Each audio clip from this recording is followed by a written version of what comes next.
বছরের শেষ সময়ে মানব সমুদ্রে পরিণত হয়েছে কক্সবাজার সমুদ্র সৈকত। লোকে লোকারণ্য সৈকতের সবকটি পয়েন্ট, দেশের বিভিন্ন প্রান্ত থেকে ছুটে আসা পর্যটকে পরিপূর্ণ প্রায় সব হোটেল মোটেল। পুরো ডিসেম্বর জুড়েই পর্যটকের আনাগোনা থাকবে বলে জানান সংশ্লিষ্টরা। এদিকে পর্যটকদের সার্বিক নিরাপত্তায় কাজ করছে কক্সবাজার ট্যুরিস্ট পুলিশ। জোরদার করা হয়েছে টহল কার্যক্রম। সাতক্ষীরায় সব প্রতিকূলতাকে মারিয়ে পর্যটন মৌসুমে ভিড় করছেন পর্যটকরা।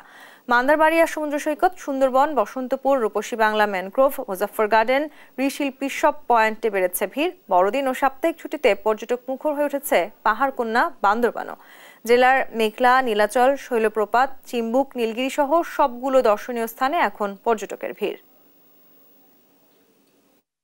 রাতের বেলা ঘোরার জন্য বা বিনোদনের কোনো অপশন নাই, শুধু সমুদ্রে। কক্সবাজারে যত কিছু পপুলার আছে সবই আমরা দেখতে চাই, ঘুরতে চাই, উপভোগ করতে চাই। সাতক্ষীরা আসলে এমন সুন্দর একটি জায়গা যেখানে দুই একদিন ঘুরে মন ভরবে না। তারা দেশ না ঘুরবে তারা দেখতে পারবে না যে আসলে আমাদের দেশটা অনেক সুন্দর।